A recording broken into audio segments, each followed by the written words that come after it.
আসসালামু আলাইকুম ওয়া রাহমাতুল্লাহ। আজকে আমরা এই ভিডিওতে শিখব যে সেজদার আয়াত আসলে কিভাবে পড়তে হবে এবং সেজদা আমরা কিভাবে আদায় করব। যারা কোরআন পড়তে পারেন কিন্তু সহিষ্ণুভাবে পড়তে পারেন না এবং দ্রুত রিডিং পড়তে পারেন না এবং যারা কোরআনুল হাকিম নতুন শিখতেছেন তাদের জন্য আজকের এই ভিডিওটি অনেক গুরুত্বপূর্ণ ভিডিও। তাই ভিডিওটি কেউ একটুও টানবেন না, সম্পূর্ণ ভিডিওটি দেখতে থাকুন। তার আগে ছোট্ট একটি রিকোয়েস্ট করব, আমার চ্যানেলটি সাবস্ক্রাইব করুন এবং এই সেজদার আয়াতটি এই সূরাটির শেষ আয়াতের মধ্যে আছে, তাই সম্পূর্ণ ভিডিওটি দেখতে থাকুন। বিসমিল্লাহির রহমানির রহিম। হামজা কবজের ইক, র লাগবে এই হামজার সাথে র, ইক র।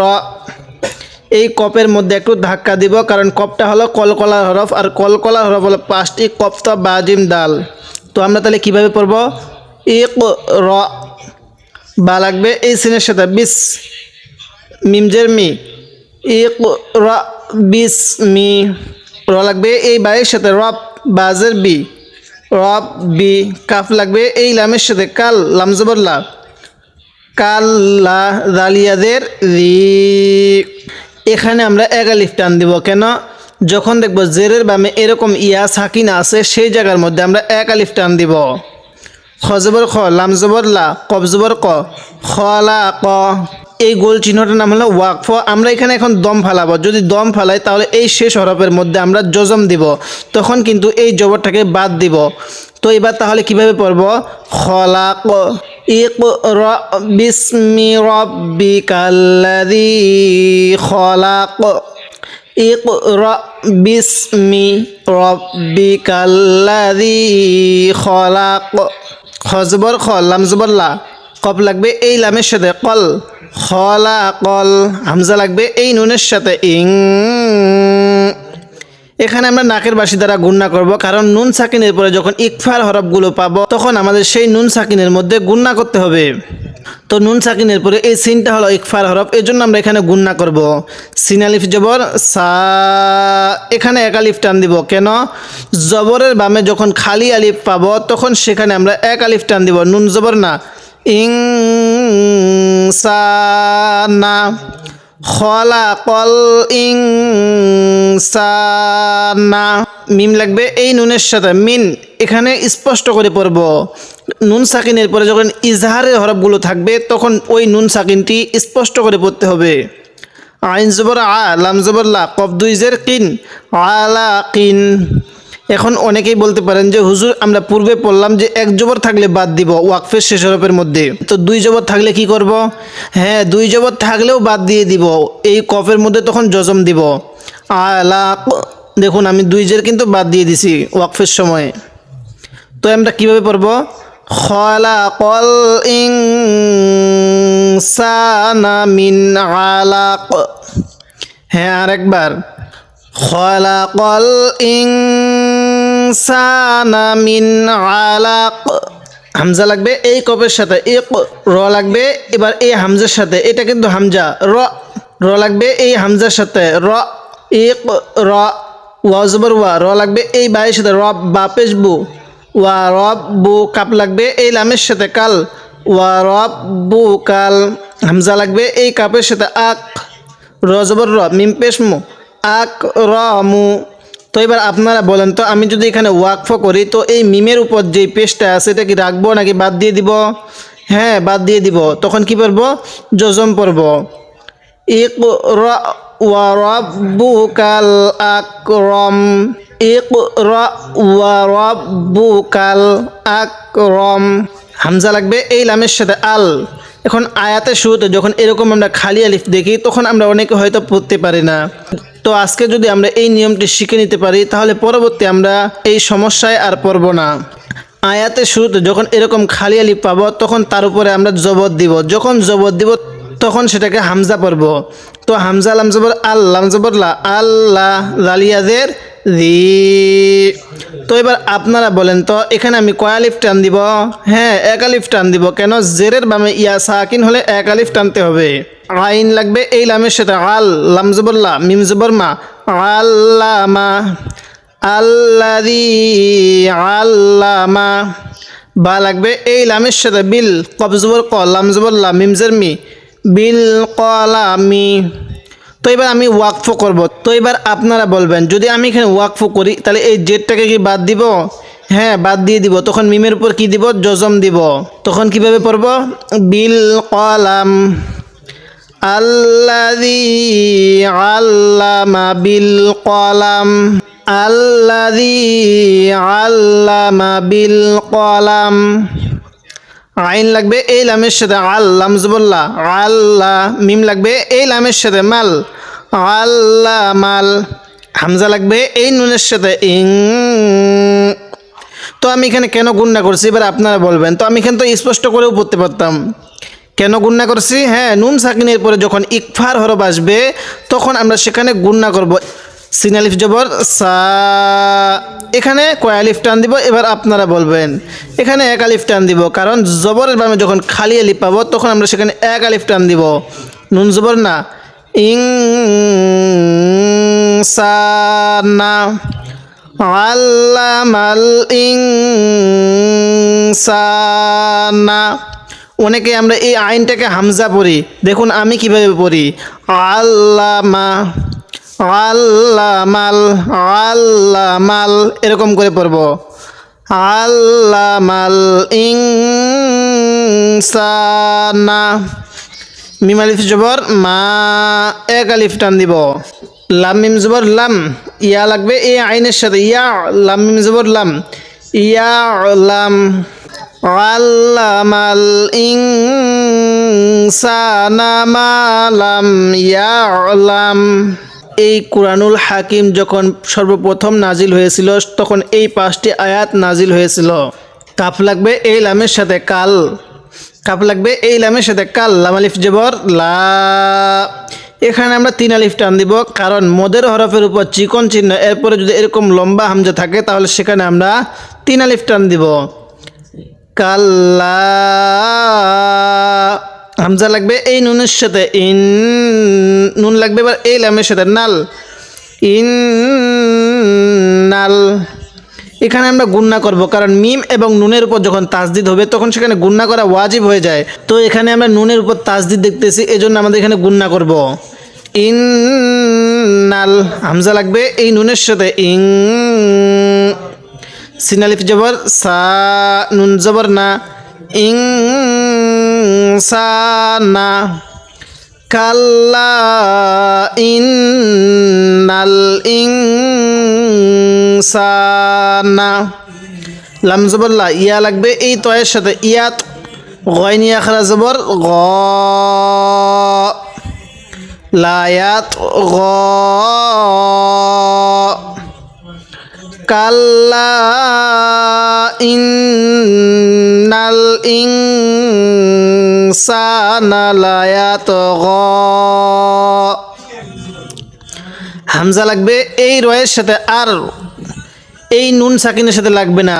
আমরা এখানে একটা নিয়ম স্মরণ রাখবো, এই নিয়মটি স্মরণ রাখলে আমরা পরবর্তী খুব সহজেই এরকম শব্দ যখন আসবে পড়তে পারবো। হামজা লাগবে এই রয়ের সাথে এই সাকিনওয়ালা হরফের সাথে লাগবে না। যখন দেখবো সাকিনওয়ালা হরফের পর তাজদিদওয়ালা হরফ আছে ওই জায়গার মধ্যে আমরা সাকিনওয়ালা হরফকে বাদ দিয়ে এই তাজদিদওয়ালা হরফকে ধরবো।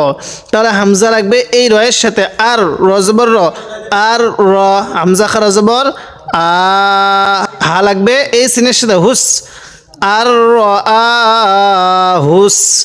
তা লাগবে এই গয়নের সাথে তাগ তা লাগবে এই গয়নের সাথে তাগ। নুনিয়া খারা জবর না আর হুস্তাগনা। যদি আপনি এরকমভাবে ভেঙ্গে ভেঙ্গে মাত্র একটি পারা পড়তে পারেন তাহলে ইনশাল্লাহ আপনি খুবই দ্রুত সহিষ্ণুভাবে কোরআন রিডিং পড়তে পারবেন। যদি একেবারে আপনি নতুন হয়ে থাকেন তাও আপনি সহিষ্ণুভাবে রিডিং পড়তে পারবেন। তাই আমি আপনাকে এই 30 নং পারাটি ভেঙ্গে ভেঙ্গে শব্দে শব্দে তাজবিদ সহ উচ্চারণ করে শিখাবো। যদি আপনি এরকমভাবে শিখতে চান তাহলে আমার চ্যানেলটি সাবস্ক্রাইব করুন এবং আমার পর্বগুলো নিয়মিত দেখবেন। হামজা লাগবে এই নুনের সাথে ইন নুন জবর না ইন না হামজা খারাজের ই লামিয়া খারাজ জবর লা ইলা। র লাগবে এই বাইয়ের সাথে রব বাজের বি রব বি। কাপ লাগবে এই রয়ের সাথে কার র লাগবে এই জিমের সাথে রোজ আইন ইয়া খারা জবর আ রোজ আ ইন্না ইলা রাব্বিকা রুজআ হামজা জবর আ র জবর র আর হামজা লাগবে এই আয়ের সাথে আই আর আই তা লাগবে এই লামের সাথে তাল আর আই তাল লাম জবর লা আর আই তাল্লা জালিয়াদের দ্বীপ। তো এবার আপনারা বলেন তো এখানে কয় আলিফ টান দিব? হ্যাঁ, এক আলিফ টান দিব। কেন? জেরের বামে ইয়া সাকিন, এই জন্য এক আলিফ টানতে হবে। ইয়া লাগবে এই নুনের সাথে ইয়ান, হা ইয়া খারা জবর হা, ইয়ান হা।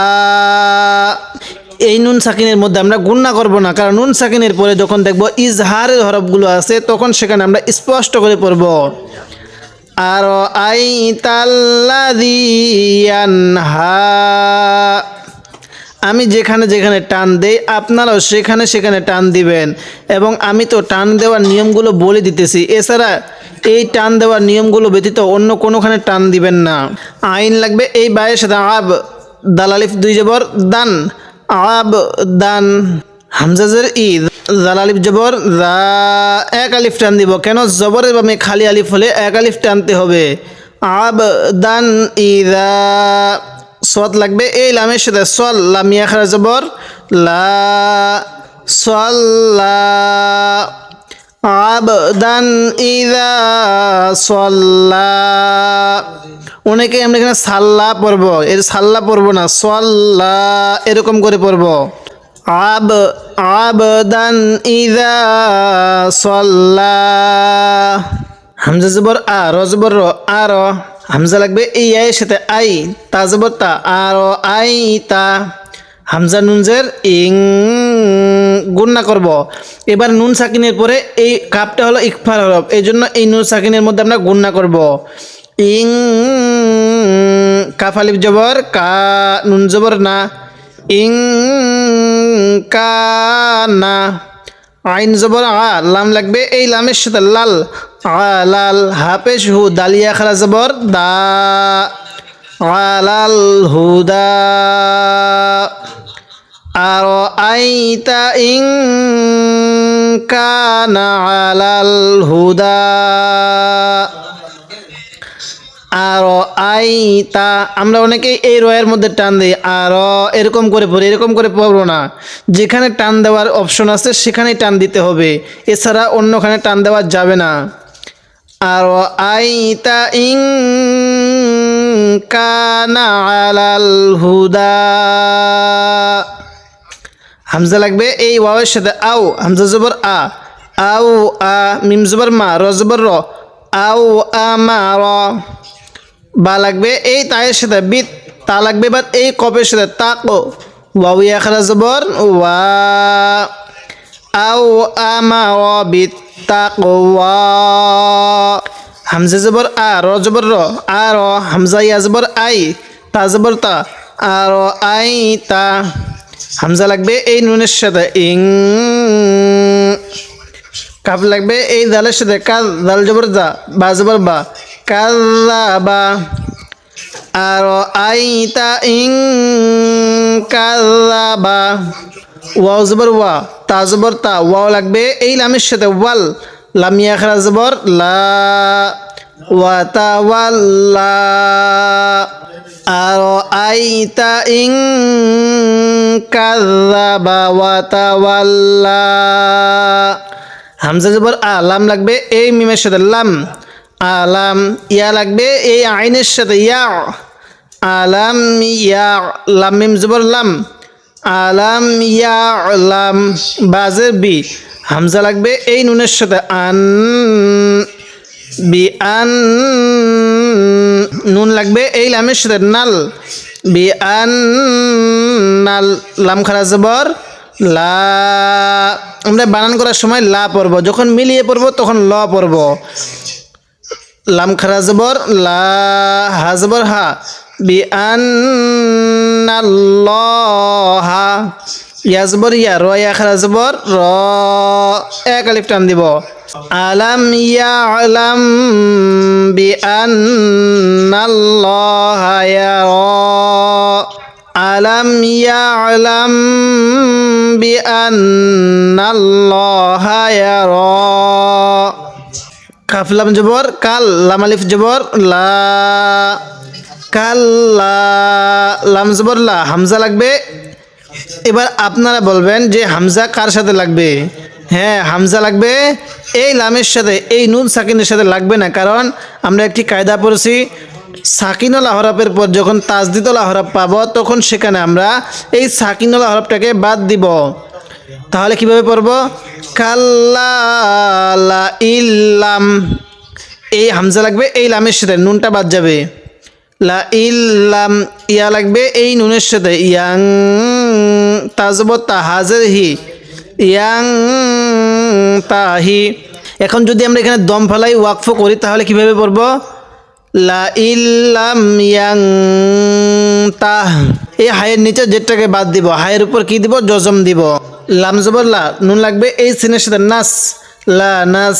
ফা জবর ফা, আইন লাগবে এইখানে একটা ছোট্ট মিম আছে, এই মিমের সাথে আইন লাগবে, তাহলে এই মিমের সাথে আম, এবং এখানে গুণনা করব, কারণ মিম সাকিনের পরে যখন এরকম বা আসবে তখন সেখানে গুণনা করতে হবে। তাহলে আইন লাগবে এই মিমের সাথে আম, বা লাগবে এই নুনের সাথে বিন। তো এইবার এখানে কেন গুণনা করছি, এখানকার নিয়মটা কে বলতে পারবেন? হ্যাঁ, মিমে নুনে তাসদিদ গুণনা করা ওয়াজিব, তো নুনের উপর তাসদিদ আছে এই জন্য গুণনা করা ওয়াজিব। তাহলে বা লাগবে এই নুনের সাথে বিন। নুন আলিফ জবর না, সজ্জের সি, ইয়া জবর ইয়া, তাজের তি, বিন নাসিয়াতি। এখানে ওয়াকফের নিয়মটাও ভালোভাবে স্মরণ রাখবেন। এখানে ওয়াকফের নিয়মটা হলো যে ওয়াকফের শেষে যদি এরকম গোল তা থাকে তাহলে ওয়াকফের সময় এই তাটাকে আমরা হা বানিয়ে দিব। পূর্বের নিয়মটা ঠিকই থাকবে যে শেষ হরফের মধ্যে আমরা সাকিন দিব, অর্থাৎ জজম দিব, এই নিয়মটা ঠিক থাকবে, কিন্তু এরকম তা থাকলে সেটাকে আমরা হা বানিয়ে দেব। বিন নাসিয়াহ এরকম করে পড়ব। লা নাসফাআম বিন নাসিয়াহ। নুন আলিফ জবর না, সজ্জের সি, ইয়া জবর ইয়া, তা দুই জের তিং, নাসিয়াতিং। কাফ আলিফ জবর কা, জাল জের জি, কাযি। বা জবর বা, তা দুই জের তিন, কাযিবাতিন। একটা জিনিস ভালোভাবে খেয়াল করবেন যে আমি এই তায়ের মধ্যে গুণনা করেছি, এই তায়ের মধ্যে কিন্তু গুণনা করি নাই, এই তায়ের মধ্যেও কিন্তু দুই জের, এখানেও দুই জের। তো এখানে গুণনা করছি কি জন্য? এই তায়ের পরে আমরা দেখতেছি কি এই কাপটা হলো ইকফার হরফ, এই জন্য এখানে গুণনা করছি। আর এই তায়ের পরে এই খটা হলো ইজহারের হরফ, এই জন্য আমি এখানে গুণনা করি নাই। খ আলিফ জবর খ, তাজের তি, খতি। হামজা জবর আ, তা দুই জের তিন, খতিয়াতিন। তো এখন আমি যদি এখানে ওয়াকফ করি তো এবার আপনারা বলবেন যে ওয়াকফের সময় এই তাটাকে কি হা বানাবো না এমনই থাকবে? হ্যাঁ, হা বানিয়ে দিব এবং এই দুই জেরকেও বাদ দিয়ে দিব। খাতিয়াহ, নাসিয়াতিন কাযিবাতিন খাতিয়াহ। ফা লাগবে এই লামের সাথে ফাল, ইয়া লাগবে এই দালের সাথে ইয়াদ, ফাল ইয়াদ। আইন পেশ উ, ফাল ইয়াদ উ। নুন আলিফ জবর না, দাল জের দি, না দি, ইয়া জবর ইয়া, হা উল্টা পেশ হু, ফাল ইয়াদ উ না দিয়া। ওয়াকফের সময় কিভাবে পড়ব? ফাল ইয়াদ উ না দিয়া। সিন জবর সা, নুন লাগবে এই দালের সাথে নাদ, সা নাদ। আইন লাগবে এই জাহের সাথে উজ, জা জবর জা, উজ জা। বা আলিফ জবর বা, নুন জের নি, ইয়া জবর ইয়া, বানিয়া। তা জবর তা, বানিয়া তা। এখন যদি আমি এখানে দম ফেলাই তাহলে কিভাবে পড়ব? উজ্জাবানিয়া এরকম করে পড়ব। সানাদ উজ্জাবানিয়া। কাফ লাম জবর কাল, লাম আলিফ জবর লা, কাল্লা। লাম আলিফ জবর লা, কাল্লা লা তাপেশ তু ত লাগবে এবার এই আইনের সাথে তু তি হাপেশ হু তু তি হু ওয়াও লাগবে এই সিনের সাথে ওয়াস জিম লাগবে এই দালের সাথে জুদ ওয়াস জুদ কাল্লা লা তুতিউহু ওয়াস জুদ ওয়াও লাগবে এই কফের সাথে ওয়াক তাজবত তা র লাগবে এই বাইয়ের সাথে রিব ওয়াক তারিব কাল্লা লা তুতিউহু ওয়াসজুদ ওয়াকতারিব কাল্লা লা তুতিউহু ওয়াসজুদ ওয়াকতারিব। এটা হলো সিজদার আয়াত। তো আমরা এখন যে আয়াতটি পড়লাম এই আয়াতটি হলো একটি সেজদার আয়াত। এই যে সেজদা লেখা থাকবে আপনাদের কোরআন শরীফের মধ্যে যেই নকশায় পড়বেন সেখানে এরকম সেজদা লেখা থাকবে। যখন এই আয়াতটি পড়ব সেজদার আয়াত পড়ব তখন আমরা একটি সেজদা দিয়ে দিব। আর এখানে সেজদা দেওয়া ওয়াজিব, সেজদাটা দিতেই হবে, না দিলে আমরা গুনাহগার হব। অনেকেই ভাবে যে আমরা সেজদার আয়াতগুলো পড়ব কিভাবে। আমরা সাধারণ এই আয়াতগুলো যেভাবে পড়ি এই সেজদার আয়াতটাও সেভাবে পড়ব, শুধু এটা যখন পড়ব তখন একটি সেজদা দিয়ে দিব। আর এই আয়াতটি যখন পড়ব তখন আমরা একটু চেষ্টা করব যে আওয়াজটা একটু কম দিয়ে হালকা আওয়াজে পড়ার চেষ্টা করব, কারণ এই আয়াতটা যখন আরেকজন শুনবে তখন তার উপরেও কিন্তু সেজদাটা ওয়াজিব হয়ে যায়। এজন্য আমরা একটু নিচু আওয়াজে পড়ব। তো আমরা আজকে এই সেজদার আয়াতটা পড়লাম। যারা আমার এই ভিডিওটি দেখবেন তারা একটি সেজদা দিয়ে দিবেন, কারণ এই সেজদাটা দেওয়া আপনার উপর ওয়াজিব। আর সেজদাটা কিভাবে দিবেন আমরা এটা অনেকেই নিয়ম জানি না। আমরা সেজদাটা দেওয়ার সময় নামাজের মধ্যে যেরকমভাবে সেজদা দেই এরকম একটা সেজদা দিব এবং তাসবিহ পড়ব। তাসবিহ পড়ার পরে আমরা সোজা আবার খাড়িয়ে যাব, এরকমভাবে একটা সেজদা দিয়ে দিবেন। তো যদি আপনি এরকমভাবে ব্যঙ্গে ব্যঙ্গে শব্দে শব্দে তাসবিহ সহ এই 30 নং পারাটি শিখতে চান তাহলে আপনি আমার চ্যানেলটি সাবস্ক্রাইব করুন এবং আমার পর্বগুলো নিয়মিত দেখবেন।